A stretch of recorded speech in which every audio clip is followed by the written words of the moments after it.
Now for reaction from the other side of the aisle, I'm joined by Virginia Republican Congressman Ben Cline. Congressman, welcome. Great to be with you, Mike. Do you anticipate a 30-day continuing resolution to allow you and your colleagues to finish up work on other funding bills? We are hopeful that we'll be able to get these appropriations bills through this week.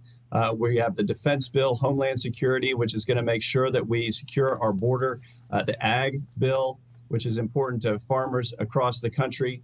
We're focused on making sure that this government operates in regular order. If we have to, we can look at an extension, but nobody wants to shut the government down. Everybody wants to get our business done.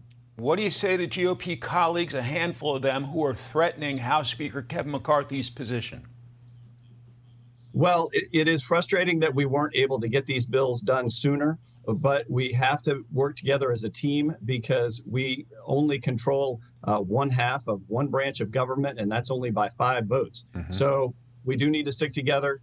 We're going to vote to pass these important conservative bills next week that are going to strip out the woke and weaponized government that we've seen from the Biden administration. It is, of course, campaign season. We've got a big debate coming up Wednesday night in the presidential race. President Biden has dismal poll numbers in the new Washington Post survey. Here's Congressman Jim Clyburn, a major Biden ally. He does what he possibly can to help people fulfill that dream and maintain this democracy. And that is not the kind of stuff that you poll very well. And in 2012, all the polls I saw said Obama had no chance of getting reelected. He won very comfortably. And I think the same thing will happen here. What do you think the level of freakout is among Democrats over President Biden's poor polling? I think they are freaking out. I think when you see leaks about Biden stepping aside and from Democrats, it actually shows the degree to which they are frightened of a rematch for Joe Biden.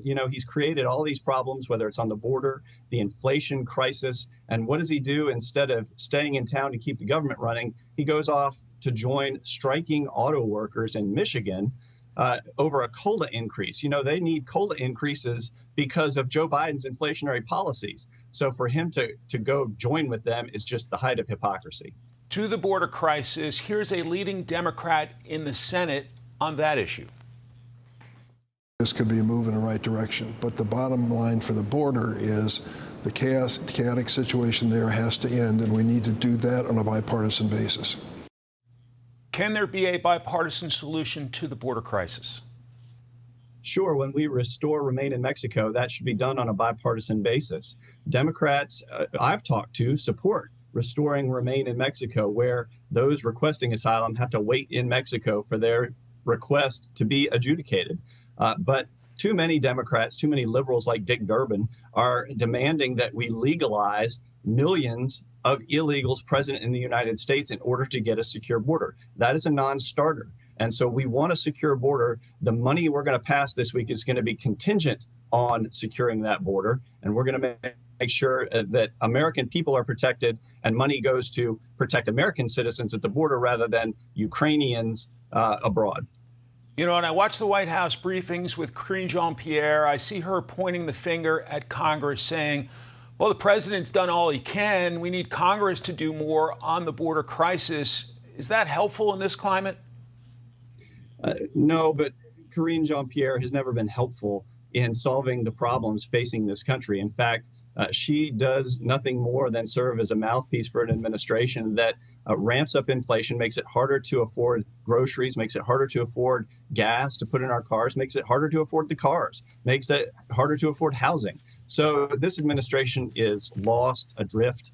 The president is AWOL, and it's going to be up to Congress, Republicans in the House of Representatives, to solve these problems, and that's what we're doing this week. Congressman Ben Cline of the Commonwealth of Virginia, thank you so much for your time. It's great to have you on this Sunday. I know you got a busy week ahead. Appreciate you visiting with us. Thanks, Mike.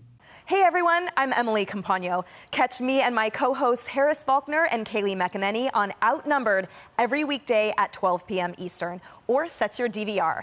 Also, don't forget to subscribe to the Fox News YouTube page for daily highlights.